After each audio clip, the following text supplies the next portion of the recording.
Good morning, students. Hi, today in Path Easy Commerce, we're going to start about the IPO procedure. पहले तो समझते हैं IPO procedure क्या है. तो IPO एक process है through which an unlisted company can be listed on the stock exchange by offering its securities to the public, in the primary market. The object of an IPO may be relating to, the expansion of existing activities, or setting up of a new projects or any other objects as they may be specified by the company in its offer document, or just to get its existing equity shares listed by diluting the stake of existing equity shareholders through the offer for sale. तो मतलब मुझे stake करना है या कुछ, मैं एक company में हो, दूसरा कंपनी चालू कर रहा है, उसके लिए मुझे थोड़ा एक्सपेंशन चाहिए. ये सब के लिए IPO is like a good option. Are you understanding now? ये बुक बिल्डिंग क्या होता है, एक ये कॉन्सेप्ट है. तो बुक बिल्डिंग एक ऑल्टरनेटिव मेथड है of making an public issue. एक public issue है मतलब in which applications, large buyers, financial institutions, corporations or high net worth individual almost and first allotment basis, instead of asking them to apply in public offer, तो ये एक तरीका है जहां पे ये हो सकता है.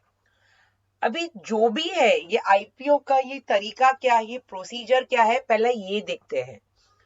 पहला है इश्यूअर कंपनी. ओके, तो the first step I have is the issuer company IPO process initialisation. तो एक लीड मैनेजर होता है, उसको बुक रनर की तरह एक उसका अपॉइंटमेंट होता है. Then register of the issue. Responsibility of a register for an IPO is mainly involving processes of IPO applications, allocating shares, processing processing refunds, मतलब अभी फॉर एग्जाम्पल मुझे ना 2000 शेयर्स देने हैं.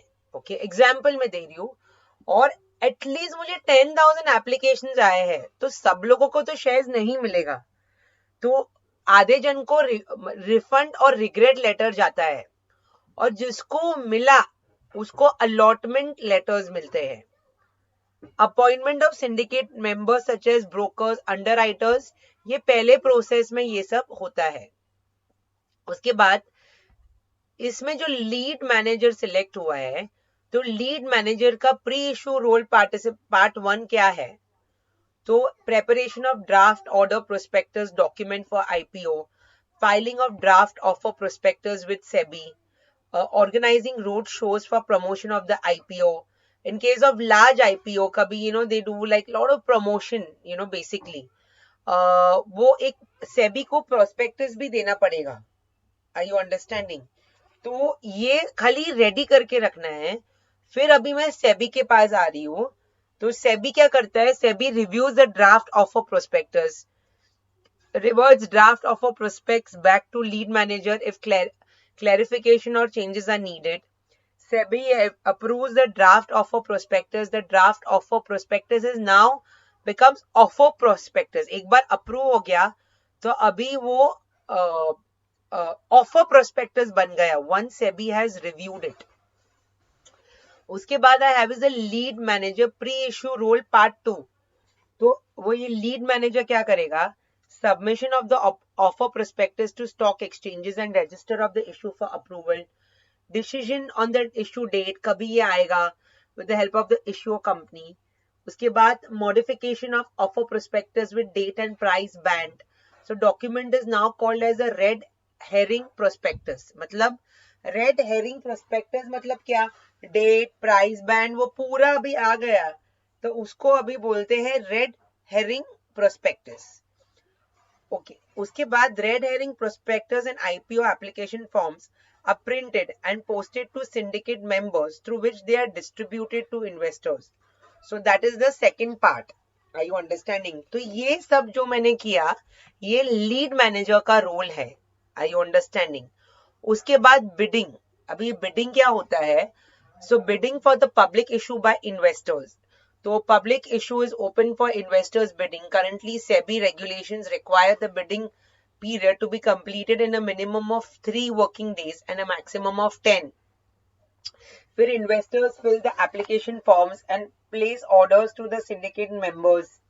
Syndicate members provide the bidding information to BSE or NSE electronically, and bidding status get updated on BSE or NSE websites. Syndicate members send all the physically filled forms and checks to the registrar of the issue. उसके बाद syndicate members keep updating the stock exchange with the latest data. And finally, the public issue closes for investors bidding. तो ये bidding for the public issue by investors यहाँ पे खत्म होता है. उसके बाद price fixing. So the based on the bids received, the lead manager will decide कि कौन सा price होना चाहिए. They update the red herring prospectus with the final issue price and send it to the SEBI and the stock exchange. मुझे लग रहा है 250 में खुलेगा, मतलब भाई 250 is a good option, या 200 या 50 या 100 based on what the company is going to plan with उनका ये product क्या है. उसके बाद processing IPO applications by register to the issue, receiving all application forms and checks from syndicate members, feeds applicant data and additional bidding information on computer systems, sends the checks for clearance, prepares the basis of allotment, transfers shares in the demat account of investors, refunds the remaining money through ECS or checks. ये सब होता है processing IPO applications by register to the issue. और finally I have is share listing by the lead manager. तो एक बार the lead manager performs, once all these allocated shares are transferred in investor's demat account, lead manager with the help of stock exchange decides issued listing date. Finally, shares of the issue company gets listed on the stock market.